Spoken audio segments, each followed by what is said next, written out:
உலகெங்கிலும் வாழும் இயற்கையுண்மை ஊடகம் பார்வையாளர்களுக்கு அன்பு வணக்கம். பெருவெளியில் எந்த கட்டுமானமும் கூடாது என்று தொடர்ந்து சன்மார்க்கர்களும் அரசியல் கட்சி தலைவர்களும் கோரிக்கை விடுத்து வருகிறார்கள், போராட்டங்கள் நடத்தி கொண்டிருக்கிறார்கள். இந்த நிலையில் ஜூனியர் விகடனுக்கு அளித்த ஒரு நேர்காணலில், ஒரு பேட்டியில் இந்து சமய அறநிலையத்துறையினுடைய அமைச்சர் திரு சேகர்பாபு ஐயா அவர்கள் ஒரு கருத்தை சொல்லியிருக்காங்க. என்னன்னா, இது பல காலமாக சன்மார்க்கர்கள் விடுத்த கோரிக்கை அடிப்படையில் தான் சர்வதேச மையம் அமைப்பதாக அறிவிக்கப்பட்டது. கடந்த ஆண்டு சட்டமன்ற கூட்டத்தொடரிலேயே இதற்கு 100 கோடி ரூபாய் ஒதுக்கப்பட்டு விட்டது. யாரும் இதற்கு எதிர்ப்பு தெரிவிக்கவில்லை. பல கட்டமாக நாங்கள் கருத்து கேட்பு கூட்டம் நடத்தினோம். அதன் அடிப்படையில் எல்லோருமே வரவேற்றார்கள். அப்படித்தான் இது நடந்தது. இதை பாமகவினுடைய நிறுவனர் ராமதாஸ் ஐயாவிடம் யாரோ தவறான தகவலை கொடுத்திருக்காங்க. அந்த அடிப்படையில் அவர் அறிக்கை விட்டு போராட்டம் நடத்தியிருக்கிறார். மற்றபடி எல்லோருமே இதை வரவேற்கிறார்கள் என்பதாக ஒரு கருத்தை சொல்லியிருக்கார். அவர் கூறிய அந்த கருத்தை அப்படியே அவருடைய வரிகளில் இப்பொழுது நாம் பார்க்கலாம். இது குறித்து இந்து சமய அறநிலையத்துறை அமைச்சர் சேகர் பாபுவிடம் பேசிய போது, சன்மார்க்க அன்பர்களின் நீண்டகால கோரிக்கையின் அடிப்படையில் தான் வள்ளலாருக்கு சர்வதேச மையம் அமைக்கப்படும் என்று திமுக தேர்தல் அறிக்கையில் குறிப்பிட்டிருந்தது. கடந்த சட்டமன்ற கூட்டத்திலேயே அதற்கு 100 கோடி நிதியும் ஒதுக்கப்பட்டு விட்டது. அதன் தொடர்ச்சியாக பல கட்ட கருத்து கேட்பு கூட்டங்களை நடத்தினோம். அதில் கலந்து கொண்ட பொதுமக்களும் சன்மார்க்க அன்பர்களும் இது அவசியமான ஒன்று என்று 100 விழுக்காடு ஆதரவு தெரிவித்தார்களே தவிர யாரும் எதிர்ப்பு தெரிவிக்கவில்லை. பாமக மட்டும்தான் இந்த போராட்டத்தை நடத்துகிறது. எந்த விதத்திலும் ஜோதி தரிசனம் பாதிக்காத அளவுக்குத்தான் கட்டமைப்புகள் திட்டமிடப்பட்டிருக்கின்றன. இது குறித்த சரியான புரிதல் இல்லாத சிலர் தவறாக கூறியதை வைத்துதான் மருத்துவர் ராமதாஸ் அந்த அறிக்கையை வெளியிட்டிருக்கிறார் என்று நினைக்கிறேன். உண்மையில் சன்மார்க்க அன்பர்கள் இதில் எந்த வகையிலும் பாதிக்கப்பட போவதில்லை. ஓராண்டு முழுவதும் வள்ளலாருக்கு விழா எடுத்திருக்கிறோம். அவரின் கொள்கைகளையும் கருத்துக்களையும் உலக அளவில் எடுத்துச் செல்வதுதான் எங்கள் அரசின் நோக்கம் என்றார். இவ்வாறு ஜூனியர் விகடன் செய்தி வெளியிட்டுள்ளது. நமக்கு என்ன ஒரு வியப்பா இருக்குன்னா, இந்து சமய அறநிலையத்துறை அமைச்சரான திரு சேகர்பாபு ஐயா அவர்களிடம் கடலூர் மாவட்ட ஆட்சித்தலைவரும் கடலூர் மாவட்ட காவல் கண்காணிப்பாளரும் அதே போல இந்து சமய அறநிலையத்துறை அதிகாரிகளும் எல்லாம் எத்தனை உண்மைகளை மறைத்திருக்கிறார்கள் என்பதை நினைக்கும் பொழுதுதான் நமக்கு அதிர்ச்சியாக இருக்கிறது. ஏனென்றால் இந்து சமய அறநிலையத்துறையில் மிகச்சிறப்பாக செயல்பட்டு கொண்டிருக்கக்கூடிய திரு சேகர்பாபு அவர்களிடமே இத்தனை உண்மைகளை மறைத்திருக்கிறார்கள். பாமக நடத்திய ஒரு போராட்டம் மட்டும்தான் அவரது பார்வைக்கே சென்றிருக்கிறது அப்படின்னு நினைக்கும் போது தான் நமக்கு அதிர்ச்சியாக இருக்குது. ஸோ இந்த திமுகவினுடைய நிர்வாகத்துக்குள்ள எத்தனை பேர் பார்த்திங்கன்னா இந்த அரசுக்கும் இந்து சமய அறநிலையத்துறை அமைச்சர் அவர்களுக்கும் அவப்பெயர் ஏற்படுத்துவதற்காக இருக்காங்க அப்படின்னு நினச்சா நமக்கு உண்மையிலேயே அதிர்ச்சியாக இருக்குது. பாருங்களேன், இது என்ன உண்மை அப்படின்னு பார்த்தோம் அப்படின்னா, இப்படி ஒரு கட்டுமானம் வரப்போகிறது என்கிற போதே இதை உள்ளே பெருவெளிக்குள் கட்டாதீர்கள் என்ற கோரிக்கையை வலியுறுத்தி விழுப்புரத்தில் உள்ள சமரச சுத்த சன்மார்க்கமும் குறிப்பாக வள்ளல் பெருமானருடைய திரு அருட்பாக்களை பதிப்பிட்டவருமான பாலகிருஷ்ண பிள்ளையினுடைய கொள்ளு பெயரன் தமிழ் வேங்கை அவர்கள் ஏற்கனவே இது தொடர்பாக மனு அளிச்சிருக்காங்க.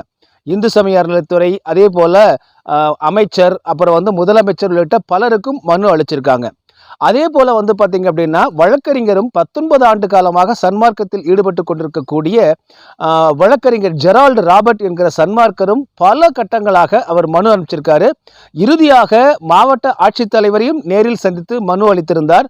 அதற்கு பிறகு பார்த்திங்கன்னா, சென்னையில் உள்ள இந்து சமய அறநிலையத்துறை ஆணையருக்கும் மனு அளிச்சிருந்தார். இது மட்டும் இல்லாமல் அஞ்சல் மூலமாகவும் மின்னஞ்சல் மூலமாகவும் பல முறை இந்த கோரிக்கையை வலியுறுத்தி மனுக்கள் அனுப்பிச்சிருக்காரு. அதே போல பல பேர் பார்த்திங்க அப்படின்னா இந்து சமய அறநிலையத்துறைக்கும் முதலமைச்சருக்கும் மனு மின்னஞ்சல்கள் மூலமாகவும் அனுப்பிச்சிருக்காங்க. இதெல்லாம் பல மாதங்களாக நடைபெற்று கொண்டிருக்கக்கூடிய ஒன்று. இதெல்லாம் அடுத்து என்னன்னா, வடலூரில் தான் இந்த சர்வதேச மையம் அமைக்கப் போகிறது என்று தான் எண்ணிக்கொண்டிருந்தார்களே தவிர அனைவருமே யாருமே இது பெருவெளிக்குள் அமையப் போகிறது என்பதை அறிந்திருக்கவில்லை. அதே போல திரு சேகர்பாபு ஐயா அவர்கள் கூறுவதைப் போல எத்தனை பொதுமக்கள் கருத்து கேட்பு கூட்டங்கள் நடத்தப்பட்டன, எங்கெங்கே நடத்தப்பட்டன, எந்தெந்த சன்மார்க்க சங்கத்தினரிடம் இவர்கள் கருத்துக்களை கேட்டார்கள் என்ற விவரங்களையும் மாண்புமிகு அமைச்சர் அவர்கள் வெளியிட்டால் மிக நன்றாக இருக்கும். என்ன காரணம்னா, நாம் அறிந்த வரையில் பார்வதிபுரத்து மக்களுக்கே அங்கே என்ன வரப்போகுதுன்னு தெரியல. இதையெல்லாம் விட மிகப்பெரிய ஒரு வியப்பு என்னன்னா, இந்த வடலூரில் இருக்கக்கூடிய தலைமைச் சங்கம் என்ற பெயரில் இயங்கிக் கொண்டிருக்கக்கூடிய திமுக ஆதரவு ஒரு அமைப்பான அந்த சங்கத்தைச் சேர்ந்த தலைவர் அருள் நாகலிங்கமே குறிப்பாக இந்த பூமி பூசை நான் போடுவதற்கு முதல் நாள் முன்னதாக அங்கே என்ன வரப்போகுதுன்னே எனக்கு தெரியல, முதலமைச்சர் சொன்னாதான் தெரியும் அப்படின்னு ஒரு குரல் பதிவை இடுறார்.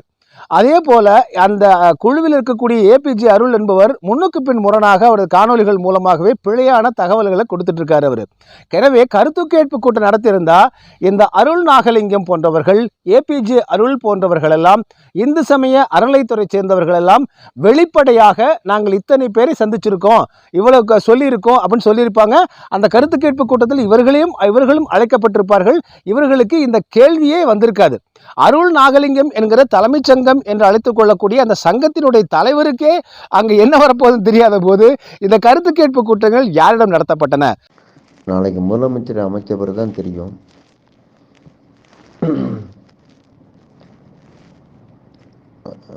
எப்படி அமைக்கிறாங்கன்ட்டு. ஆனால் அரசு அதிகாரிகள் கூறும்போது 4.6% எடுக்கிறதா சொல்லியிருக்காங்க.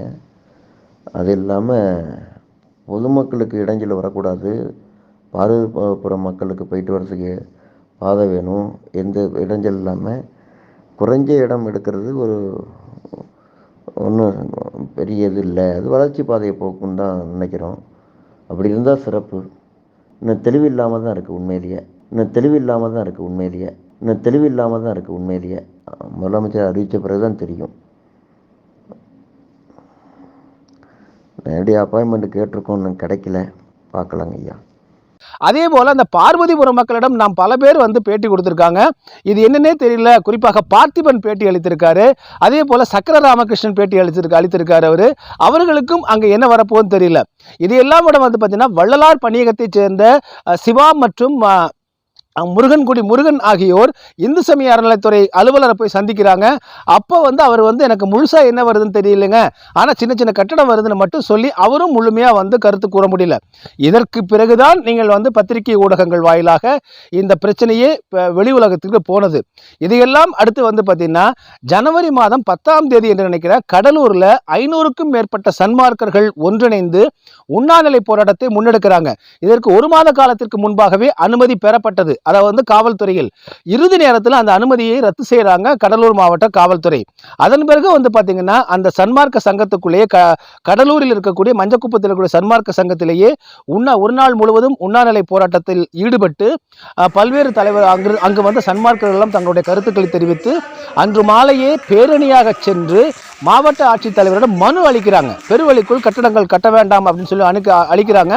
இதில் 95 வயதுக்கும் மேற்பட்ட 30 ஆண்டுகளாக உணவே உண்ணாமல் ஒரு நாள் ஒன்றுக்கு அரை குவளை தண்ணீர் மட்டுமே அருந்தி கொண்டிருக்கக்கூடிய வேலைக்கார ஐயாவும் நடந்து போய் அவர் மனு கொடுத்துருக்காங்க அப்படிங்கிறத பார்க்கிறோம். இதற்கு பிறகு நீங்க பார்த்தீங்க அப்படின்னா தமிழ் தேசிய பேரியக்கத்தைச் சேர்ந்த மணியரசன் ஐயா அவர்கள் ஒரு அறிக்கை வெளியிடுறாங்க. அதன் பிறகு தமிழ் தேசிய பேரியக்கத்தினுடைய பொதுச் செயலாளர் கி வெங்கட்ராமன் ஐயா அவர்கள் ஒரு காணொலியை வெளியிட்டாங்க. முன்னதாக பார்த்தீங்கன்னா தமிழ்நாட்டினுடைய முக்கியமான எதிர்க்கட்சியினுடைய தலைவராக இருக்கக்கூடிய எடப்பாடி பழனிசாமி அவர்கள், முன்னாள் முதலமைச்சர், அவர் தெள்ள தெளிவாக விரிவான அறிக்கையை வெளியிட்டு பெருவெளிக்குள் கட்டக்கூடாது என்று சொன்னார். அது அத்தனை நாளிதழ்களிலும் அன்று செய்தியாக வந்தது, காட்சி ஊடகங்களிலும் வந்தது.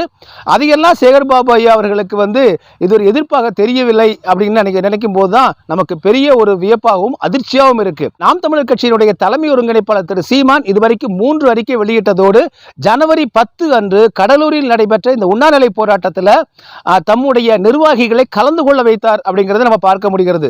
தமிழ் தேசிய பேரியக்கத்தினுடைய பொதுச் செயலாளரும் வள்ளலார் பணியகத்தினுடைய ஒருங்கிணைப்பாளருமான திரு கி வெங்கட்ராமன் ஐயா அவர்கள் அந்த உண்ணாநிலை போராட்டத்தில் கலந்து கொண்டு அவர் ஆற்றிய உரை ஊடகங்களில் இப்பொழுது இருக்கிறது. இதற்கு பிறகு நீங்க பார்த்தீங்க அப்படின்னா பழ நெடுமாறன் ஐயா, இந்தியாவினுடைய மிக மூத்த தேசிய தமிழ் தேசிய தலைவர், அதே போல வள்ளலார் எனும் புரட்சி நெருப்பு என்கிற மிக அருமையான நூலை எழுதியவர், அவர் ஒரு அறிக்கை விட்டு பெருவெளிக்குள்ள தயவு செய்து கட்டாதீங்க அப்படின்னு அறிக்கை வெளியிட்டிருக்கார். அதுவும் பத்திரிகை ஊடகங்கள்ல வந்திருக்கு. இதற்கு பிறகு நீங்க பார்த்தீங்க அப்படின்னா பாமக நிறுவனர் ஐயா ராமதாஸ் அவர்கள் மிக தெளிவாக விரிவான அறிக்கையை பொறுமையாக நிதானமாக தான் விட்டாங்க. அதுவரையிலும் எல்லாவற்றையும் அவர் ஆய்ந்து பார்த்து அத்தனை விவரங்களையும் சேகரித்து தான் முதலாக அவருடைய அறிக்கையில தான் ஒரு அதிர்ச்சிகரமான தகவலை ராமதாஸ் ஐயா வெளியிடுறாங்க.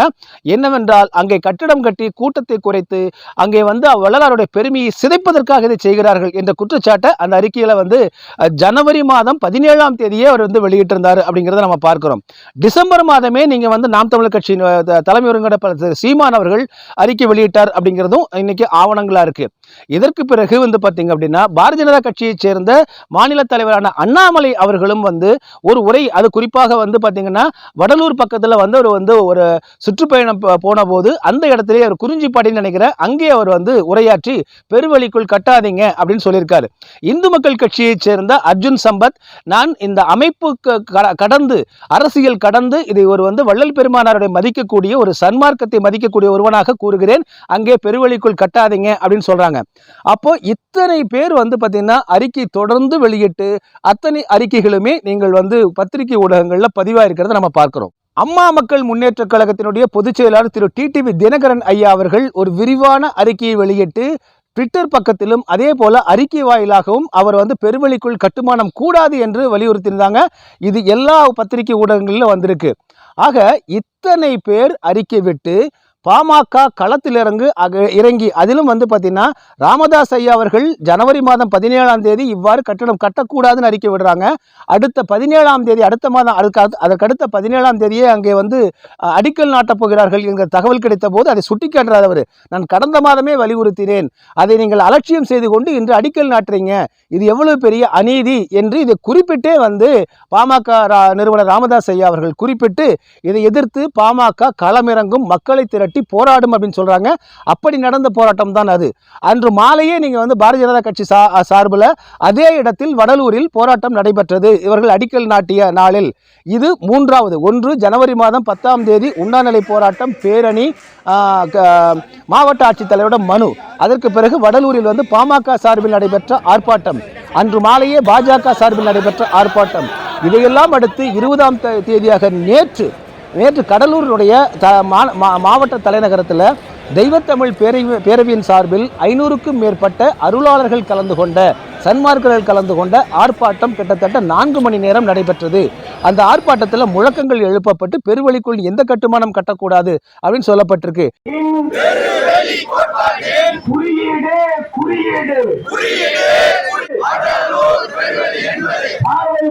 மக்களிடம் இடம் பெற்று வள்ளல் பெருமான் நிறுவிய